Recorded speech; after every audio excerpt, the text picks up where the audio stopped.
When I came home that Tuesday afternoon, I found my clothes, photos, even my old army jacket, being thrown straight into a garbage truck parked in front of my house.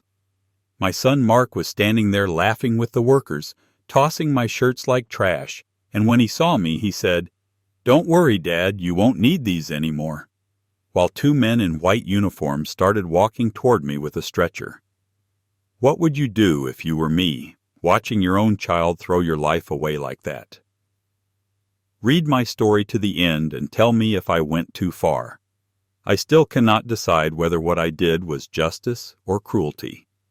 My name is Robert Hayes.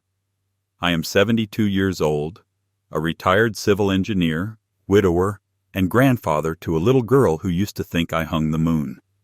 I live in a small town in Ohio, in the same 3-bedroom house where my late wife Linda and I raised our only son, Mark.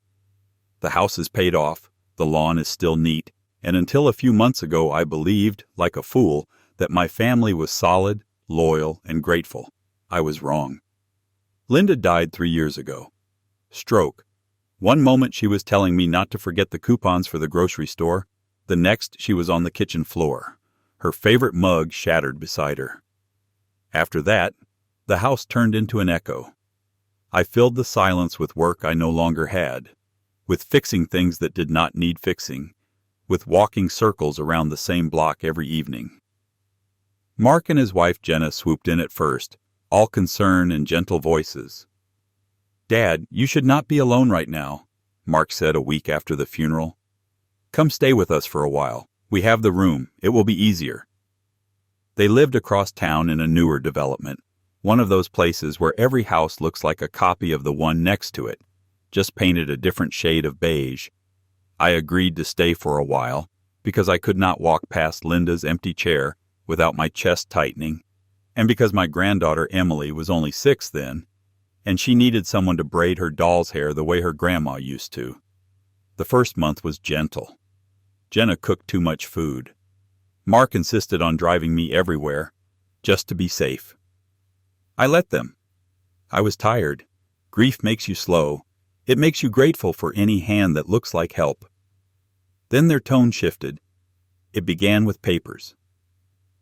"Dad, the bills, the taxes, it is a lot to manage," Mark said one evening as we sat at his granite kitchen island. "Why don't we put your accounts online? I can handle everything for you.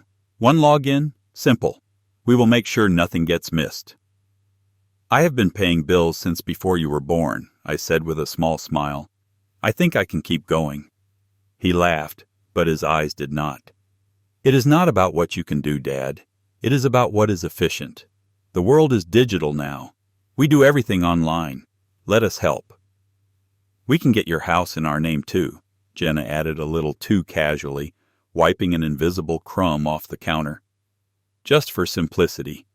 Probate is a nightmare. You do not want the government taking half of it if something happens." I looked at her. She would not meet my eyes. "My house stays in my name," I said quietly. "Linda and I worked for that place." Jenna's lips tightened for a moment, then stretched into a smile that never reached her eyes. "Of course. It was just a suggestion." After that, the kindness became conditional. The rides to doctor's appointments came with lectures about modernizing my life. The dinners came with questions about my savings, my pension, my life insurance. I would walk into a room and their voices would drop. The laptop screen would tilt away. Their bedroom door, once open, started closing when I walked down the hallway. I moved back to my own house after 3 months. I said I wanted my own bed again. The truth was, I wanted my dignity.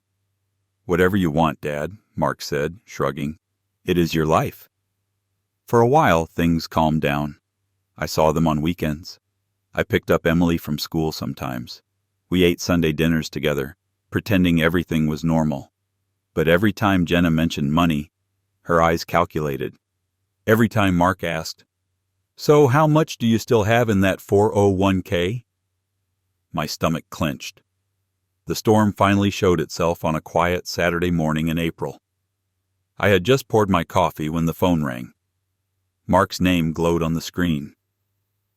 "Hey, son, I answered, tucking the phone between my shoulder and ear as I reached for the sugar. Dad, you scared me yesterday. No hello, no small talk, just that. How so? You forgot Emily's recital. You never forget things like that. My hand froze over the sugar jar. I did not forget, I said slowly. You told me it was next Saturday. There was a pause. No, Dad, I said this Saturday. You even repeated it. Jenna heard you. Emily was looking for you in the audience. It was awkward. I closed my eyes. I kept a calendar on the fridge, another on my nightstand. Both said Emily recital, 15th. Yesterday had been the 8th. Maybe I wrote it down wrong, I said, even though I knew I had not. It is not the first time, Mark said, softening his voice like you do with someone fragile. You mislaid your keys last week. You got confused with the new phone. We are just worried, Dad. We or Jenna? I asked. He ignored that. Maybe you should see a specialist, a neurologist, just to be sure. Memory issues at your age can be serious. I stared at the coffee steam curling up into nothing. My memory is fine, I said. I remember who paid for your college. I remember whose name is on my house. I remember your recital dates from 30 years ago better than you remember mine now. Dad, he snapped, then took a breath. This is not an attack. We love you. We just want what is best. Let us schedule an appointment. Jenna's cousin works at a clinic. They are really good with cognitive evaluations. Something in me went cold. A clinic Jenna picks, a doctor she knows, evaluating whether I can make my own decisions, I said quietly. And then what? Then we know what we are dealing with, he replied. If you need help managing your affairs, we can step in. Power of attorney, guardianship paperwork, that sort of thing. Better we do it now than in a crisis. There it was, the word he tried to bury in concern. Guardianship. That night, I did not sleep. I sat at the kitchen table beneath the yellowed lamp Linda always hated, and I thought about my son's voice, about the way Jenna's eyes had lit up whenever the topic of my house came up. I thought about the cognitive evaluation at a clinic I had never heard of, with a doctor connected to Jenna's cousin. I thought about how easy it would be to twist a few test results, to mark me down as incompetent, to get a judge to sign over control to my loving family. And then I thought about Emily. She came over the next afternoon. Jenna dropped her off for quality time with Grandpa while she and Mark went shopping. Emily loved drawing at my table while I made grilled cheese the way Linda had taught me. Grandpa, she asked after a while, coloring carefully inside the lines. Are you going to move away? My hand slipped on the spatula. What makes you ask that, sweetheart? She frowned, biting her lip the way her father used to when he was nervous. I heard Mom and Dad talking, she whispered. They said you cannot live alone anymore, that soon this house will be ours, and you will be in a place with nurses. Her eyes filled. Like the place where Mrs. Cartwright's grandpa is. She says it smells like medicine and nobody visits. I put the spatula down. What else did they say? My voice sounded calmer than I felt. She looked at the doorway, then scooted closer. Mom said, once we have power of attorney, your dad cannot do anything without us. We will sell this house and pay off the credit cards and maybe get a pool. Daddy said, he will not even understand what is happening. We will tell him it is for his safety. The kitchen seemed to tilt for a moment. And then? I asked. Then Mom said, we have to move fast before he does something crazy like give the house to charity or put it in a trust for Emily. She hesitated. And Daddy said, trust me, your father is not that smart. Emily's small fingers gripped my sleeve. Please do not move away, Grandpa. I do not want you to smell like medicine. I held her hand until my knuckles went white. In that moment, something inside me settled. Not anger. anger I had felt before. This was colder, clearer, the feeling you get when you see the blueprint of a bridge with a crack in the foundation and you understand exactly how and when it will collapse. They thought I was a burden. They thought I was confused. They thought I was alone. They were wrong. Here is the part where most people expect me to say, I confronted them immediately, shouted, slammed fists on tables. I did not. Experience had taught me that loud reactions only warn the other side that you see their game. I smiled when Jenna came back that night. I let Mark hug me at the door. Emily tells me you have been talking about my future, I said casually over dinner. Jenna's fork paused halfway to her mouth. Oh, you know how kids are, she laughed, too quickly. They hear one thing and turn it into something dramatic. Of course, I said. Still, maybe you are right. Maybe it is time to get my affairs in order. I will see that neurologist you mentioned, and a lawyer. Make sure everything is efficient. Mark relaxed. Jenna's shoulders dropped a fraction. That is a good idea, Dad, he said. We can go with you. Help explain things. I appreciate that, I replied, passing the salt. But I can handle appointments. I have been doing it for 72 years. That night, I did something I should have done months earlier. I opened the safe in my bedroom. Inside, under old documents and a small box of Linda's jewelry, was a worn business card from a man named Thomas Greer. An estate attorney Linda and I had met at church years ago. We had meant to call him after retirement and never did. I dialed his number. Mr. Greer, I said when he answered. My name is Robert Hayes. I need help making sure my family cannot take everything I own while I'm still breathing. There was a pause. Then his voice changed from polite to focused. Tell me exactly what is happening, Mr. Hayes. For 2 hours I did. Over the next 3 weeks I played a role. To Mark and Jenna, I was the slightly frail but cooperative father, gratefully accepting their guidance. To Mr. Greer, I was a man signing documents I read twice, 3 times, until every clause sat in my mind like a stone. He arranged an appointment with an independent neurologist, a man who did not know Jenna's cousin and who took his oath as seriously as I took mine, back when my job was keeping bridges from collapsing. The neurologist ran his tests, asked his questions, and at the end he sat back and looked me in the eye. Mr. Hayes, you have normal age-related forgetfulness, he said. Nothing more. You remember dates, names, sequences. You balance your own checkbook. You are capable of making your own decisions. Would you be willing to document that? I asked. He raised a brow. Of course. Do you suspect someone might question it? I suspect, I said quietly, that someone is counting on the opposite. Meanwhile, Mr. Greer set up a living trust. We moved my house into it, with clear language. Upon my death, the property would go to Emily alone, held until she turned 25, managed by a trustee I chose. Mark and Jenna were specifically excluded as beneficiaries. My accounts were retitled in the name of the trust, with me as trustee and Mr. Greer as successor. We signed a durable power of attorney naming my neighbor, Henry Lawson, as my agent, not my son. I also signed one more document at Mr. Greer's suggestion, a written statement attached to my medical records at the hospital and my primary care doctor's office, specifying that any change in my living situation or capacity had to be approved by 2 independent physicians, not connected to my family, before I could be placed in any long-term care facility. Paper shields, Mr. Greer said as he slid copies into a folder and handed it to me. They look thin, but they can stop a lot of bullets.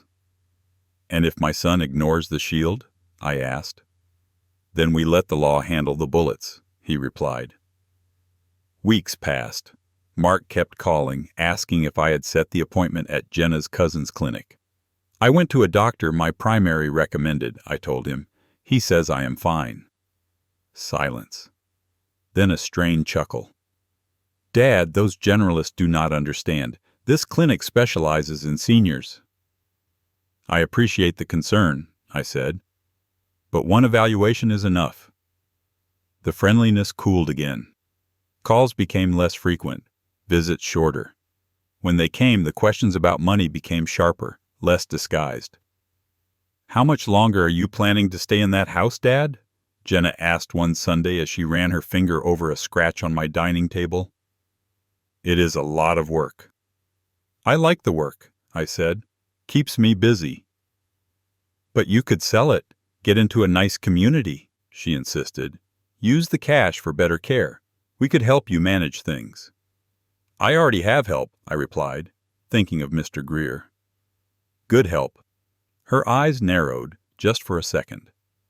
One afternoon I stepped out to refill my prescriptions. When I came back, my desk drawer was slightly open. The papers inside looked disturbed, not the way I left them. The safe door, hidden behind my closet clothes, had a faint scratch near the keyhole. I smiled to myself. They were searching, but the originals of my new documents were already in Mr. Greer's fireproof files. I thought the situation might simmer like that for months. I was wrong. The explosion came faster than I expected. It was a clear Tuesday in June. I spent the morning at Mr. Greer's office signing one final paper, a letter addressed to the local police department detailing my concerns about potential financial exploitation and providing copies of my neurological evaluation, power of attorney, and trust documents. Mr. Greer said he would file it just in case. I shook his hand and drove home feeling a strange mix of sadness and resolve. When I turned the corner onto my street, I saw the truck. A bright white garbage truck idling in front of my house, its compactor humming softly. Two men in orange vests stood by the open back. Beside them, near my front lawn, were cardboard boxes and black trash bags. My boxes, my bags. I recognized the old blue suitcase Linda and I used on our last vacation. On the porch stood Mark. He wore jeans and a polo shirt, sunglasses pushed up on his head. He was laughing at something one of the garbage men said as he handed over a box. A box labeled Robert Photos. For a second I thought I had the wrong house. Then Mark turned, spotted my car, and his smile flickered. I pulled into the driveway slowly, my hand steady on the wheel. My heart, however, had started to pound. I got out of the car. "Afternoon, Dad," Mark called like nothing was wrong. "You are back early." I looked at the truck, at my clothes spilling out of an open bag, my books stacked like so much old junk. "What is this?" I asked. "Just cleaning up," he said. "Making space." "For what?" He stepped down from the porch and walked toward me, spreading his hands in a soothing gesture. "Look, Dad, do not get upset. We should have talked about this sooner. The facility has a room ready for you. The guys from Silver Pines are on their way to pick you up.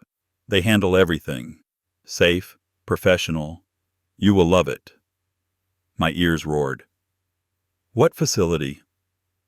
My voice came out quieter than I expected. "A memory care place," he said. "It is for the best. You have been really forgetful. Leaving the stove on, missing appointments, getting lost. I have done none of those things," I cut in.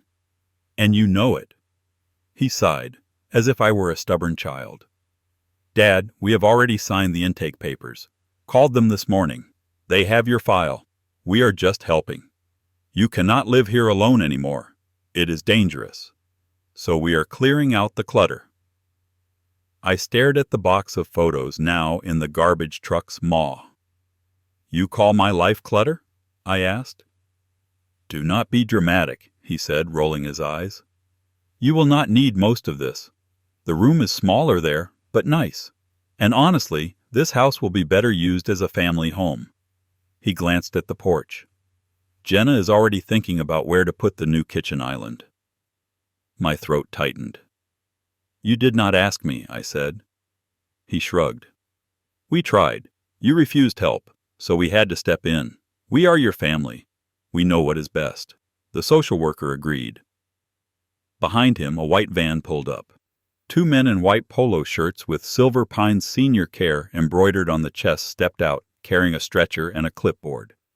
Mark brightened. "Here they are," he said. See? They will do an assessment, then we will get you settled. It is all arranged." He turned to the men. "Hi, I am Mark Hayes. This is my father, Robert. We spoke on the phone."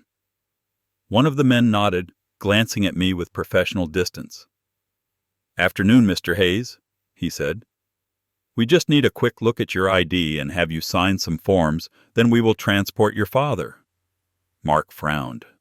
No, he said. "He is not capable of signing anything.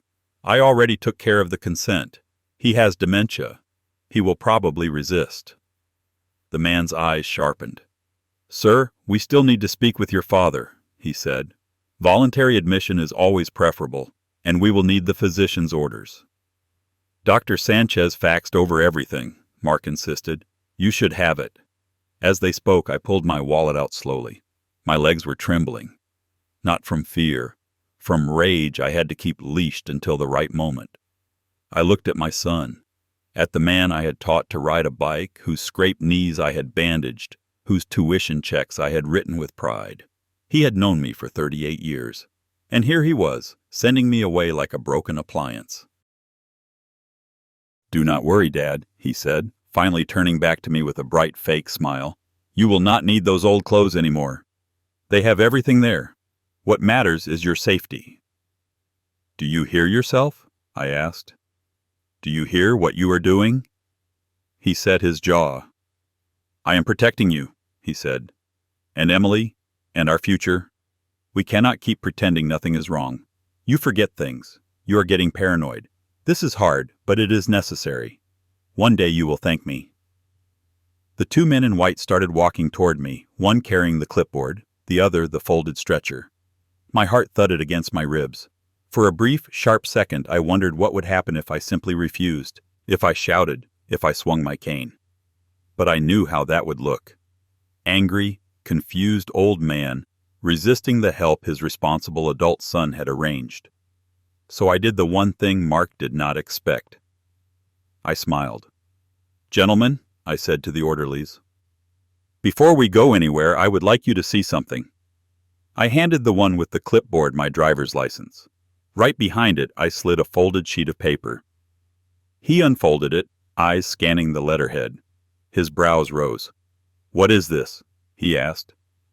"That," I said, "is a statement from Dr. Alan Pierce, neurologist, certifying that I am mentally competent and capable of making my own decisions, dated 3 weeks ago." Mark snorted. "That doctor barely spent 10 minutes with you." "He spent 90, I said without looking at him. "And he is not related to my daughter-in-law." The orderly glanced between us, then continued reading. "There is more on the back," I added, including the phone number of my attorney and the police case number for the complaint he filed regarding potential financial exploitation. Mark went pale. "You what?" he whispered. I turned to him. "You thought I was just sitting here watching television while you planned to ship me off and sell my house for a pool?" I asked quietly. "You underestimated the old man." The second orderly shifted uneasily. "Sir," he said to Mark, "do you have the physician's orders we requested?"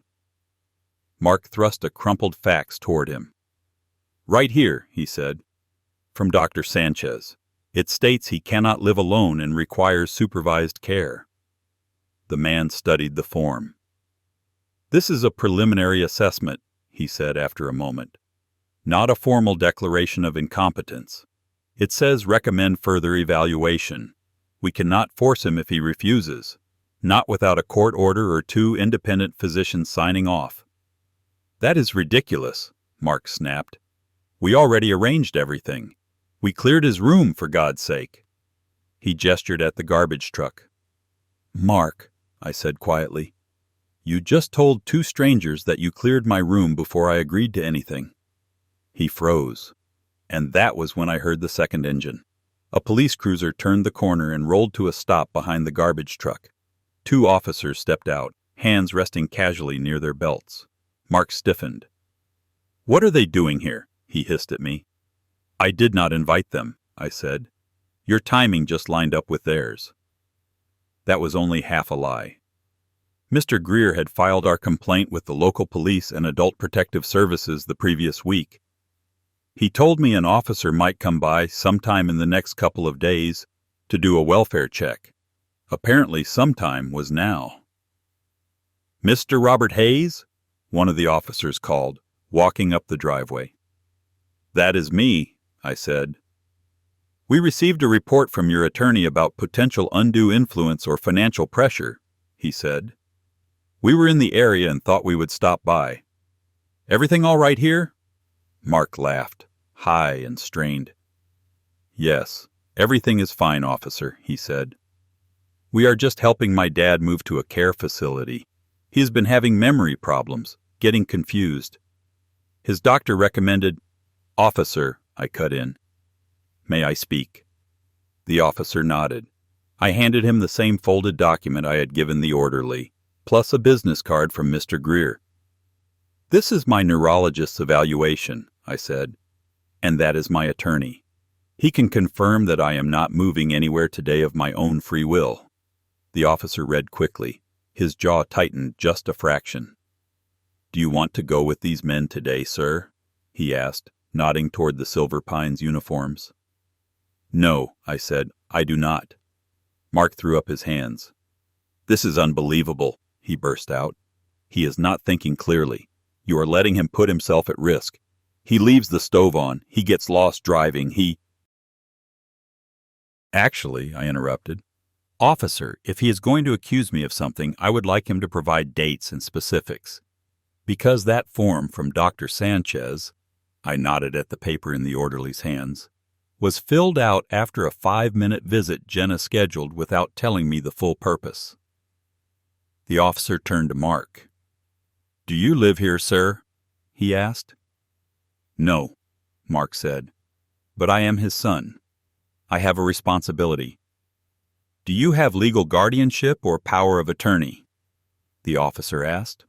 Mark's mouth opened, then closed. "Not yet," he said. "We are in the process. It takes time." The officer nodded slowly. "So as of right now," he said, "your father is a competent adult in his own home. Who says he does not want to go with these men? They do not have a court order. You do not have guardianship, which means if anyone tries to remove him against his will, that is kidnapping at worst, harassment at best." The word hung in the summer air. The garbage men had gone still. The orderlies shifted nervously. The truck hummed behind them, loaded with my clutter. Mark's face flushed deep red. "We are trying to help him," he insisted. "You have no idea what it has been like worrying about him alone in this house. He is stubborn. He will not listen." The officer's gaze moved to the garbage truck. "And throwing his belongings away without his consent is part of that help?" he asked evenly. "Including boxes labeled photos?" "That stuff is old," Mark muttered. "He does not need it." The officer looked back at me. "Do you want this truck to take these items, sir?" he asked. "No," I said. "I do not. Those are my possessions. On my property, without my permission." He nodded. "Then I am going to ask these gentlemen to put everything back where they found it," he said, turning to the garbage crew. "This is a civil matter, but we are not going to let someone's private property be hauled off under questionable circumstances."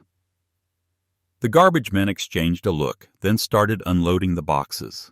Mark watched, jaw clenched so tight a muscle jumped in his cheek. "This is not over," he said to me under his breath. He was right. It was not over. It was only the middle. You see, up to that point, everything was defensive. I had protected myself. I had stopped them from throwing me away. But standing there, watching my son glare at me like I was his enemy while my life was pulled back out of a garbage truck, something shifted. If my own child could try to erase me while I was still breathing, what did I owe him? That night, after the police left and the Silver Pines van drove away empty, Mark and Jenna stormed off, dragging Emily with them.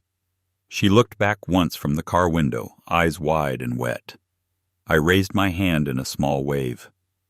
She pressed her palm to the glass. The house was quiet again. My phone buzzed a few minutes later. A text from Mark. "You made a big mistake today." I stared at the words until they blurred. Then I walked to the safe, opened it, and pulled out the thick folder Mr. Greer had given me. If they thought today was a mistake, they had no idea what was coming next. Because if they could plan my removal behind my back, I could plan their future without them. From that night on, my revenge stopped being a theory. It became a schedule. I met with Mr. Greer again 2 days later. He sat behind his desk, fingers steepled, listening as I described the scene with the garbage truck, the orderlies, the police. "Good thing we filed that welfare concern in advance," he said. "The officers had context. That helped." "I do not want to rely on luck," I replied. "I want to make sure that when I am gone, my son cannot touch a cent of what I built. Not one brick of this house. Not $1 from my accounts. Nothing. I want him to feel exactly what he tried to make me feel today. Powerless." Mr. Greer regarded me for a long moment. "Are you sure?" he asked quietly. "That is a severe step. My son stood in my yard and told strangers I was incapable while my belongings were tossed into a garbage truck," I said. "He planned to lock me away and profit from it. Yes, I am sure." "Very well," he said. We amended the trust. Previously, I had allowed for a small monthly stipend to Mark if he maintained a close and respectful relationship. Linda had insisted on that clause when we first drafted it. She had always believed he would come around. She was not here anymore. We removed his name completely. Instead, my estate, house, savings, investments, even the small life insurance policy I had left, would be split between Emily, held in trust until she was old enough to manage it, and a scholarship fund in Linda's name for engineering students from our town. We also drafted a letter to Emily, sealed and placed in the trust documents, explaining everything in words she would one day be old enough to read. But revenge, if it is to be complete, is not just about money. It is about making the other side see themselves clearly. For that, I needed something different. I needed Mark to face consequences while I was still alive to watch. A week after the garbage truck incident, Adult Protective Services came by for an interview. The social worker, a composed woman in her 40s, sat at my kitchen table with a notepad. "Mr. Hayes," she said, "we received a report of possible financial exploitation and attempted forced placement. Can you walk me through what has been happening?" I did. Calmly. With dates and details. My engineering mind laid it out like a project timeline. When Mark started pushing to control my accounts. When Jenna suggested moving the house into their names. When Emily warned me about their conversation. When the Silver Pines van arrived without my consent. I gave her copies of the neurologist's evaluation, the trust documents showing my prior and current plans, the facts from Dr. Sanchez that Silver Pines had brought, and my list of recently suspicious incidents. The disturbed desk drawer, the scratched safe, the misplaced mail that contained bank statements. She listened without interrupting, occasionally asking clarifying questions. "Have they ever threatened you physically?" she asked. "No," I said. "Only emotionally. They use words like burden, unsafe, irresponsible. They make decisions as if I were not in the room." She nodded. "Elder abuse is not just bruises," she said. "Sometimes it is exactly what you describe: control, deception, financial manipulation." "Can you stop them?" I asked. "We can investigate," she replied. "Document. Sometimes that is enough. Sometimes a little sunlight changes behavior. Sometimes it does not, and then we involve law enforcement more formally." I did not know what would come of her report, but I knew one thing. Mark's actions were no longer a family secret. Word travels quietly in small towns. Within a month, Mark's behavior had consequences he had not anticipated. His employer, a mid-sized insurance firm where image and ethics mattered, received a polite inquiry from APS about his conduct in a family situation. No accusations, just questions. The Human Resources Department called him in. He came to my house afterward, face tight, shoulders rigid. "You reported me," he said, not bothering with hello. "Technically, my lawyer did," I said. "I simply told the truth." "They think I am some kind of criminal now," he snapped. "Do you know what that does to my reputation? To my promotion chances?" "You tried to have me removed from my home under false pretenses," I replied. "You tried to take control of everything I own. Do you know what that does to my life?" He paced the kitchen, hands in his hair. "I was trying to protect you," he insisted. "And fine, maybe I misjudged the timing. Maybe we should have gone slower. But to drag my name through the mud like this? To invite the government into our family?" "You invited outsiders the moment you brought that van into my driveway," I said quietly.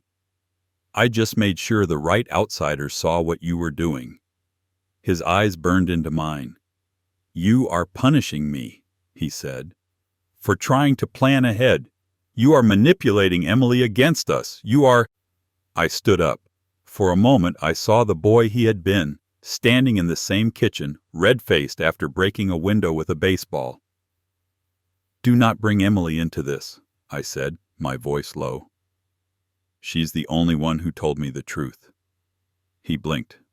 "What is that supposed to mean?" "It means she heard you and Jenna plotting to put me away and sell this house," I said. "She begged me not to leave.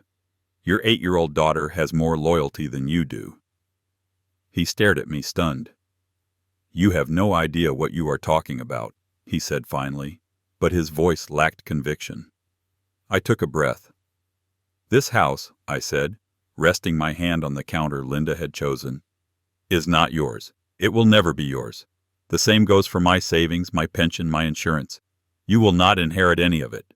He laughed once, disbelieving. "You cannot just cut me out," he said. "I am your son." "I can," I said. "And I have." I watched the words land. "What does that mean?" he whispered. "It means," I said, "that after today, every cent I leave behind goes to Emily and to a scholarship fund in your mother's name. You and Jenna receive nothing." He staggered a step back as if I had hit him. "You are bluffing," he said. "You would not do that. Mom would never." "Your mother is dead," I said more harshly than I intended. "She is not here to watch you try to erase me." His face crumpled for a second, then hardened. "This is insane," he said. "You cannot just disinherit your only child because you do not like how we handle things." "I am not disinheriting you because I do not like how you handle things," I replied. "I am doing it because you tried to throw me away like trash and take what I built. Actions have consequences." He stared at me, breathing fast. "You will regret this," he said. "Maybe," I answered, "but I will not regret protecting myself." He left without another word. I thought that might be the end of it. Cold distance, strained holidays, an empty chair where my son used to sit. But Mark and Jenna were not finished. 2 months later, I received a letter from a law firm I did not recognize. Their attorneys, it said, represented the interested family members of Robert Hayes and were concerned about recent changes to his estate and financial arrangements. They requested a meeting to discuss potential undue influence on a vulnerable senior. I almost laughed. They were accusing me of being manipulated. I forwarded the letter to Mr. Greer. He chuckled when he read it. "They are trying to paint you as the victim of someone else's control so they can challenge the trust later," he said. "Classic projection." "Can they win?" I asked. "Unlikely," he said. "Not with your medical evaluation, our dated notes, the APS report, and the police welfare check. But if they want to spend money on lawyers, that is their choice." So we met. In a conference room downtown, I sat on one side of a long table with Mr. Greer. Across from us sat Mark, Jenna, and a smooth-talking attorney in an expensive suit. "Mr. Hayes," the attorney began, "we understand there have been some recent changes to your estate plan. We simply want to make sure those changes truly reflect your wishes and were not the result of confusion or pressure." "My wishes are very clear," I said. "I do not want my son or his wife to receive anything from me when I die." Mark flinched. Jenna's eyes flashed. Dad, Mark started, we do not need to make this a war. We can compromise. Maybe you adjust the percentages. This is not a negotiation, I said. This is an explanation. You tried to have me removed from my home and placed in a facility without my consent. You attempted to take control of my property and decisions. As a result, I have chosen to exclude you from my estate. That is all. The attorney cleared his throat. Mr. Hayes, you have to admit, from the outside, it looks like your attorney has quite a lot of influence over you, he said. These complex documents, the trust, the power of attorney, not going to your closest relative. I turned to Mr. Greer.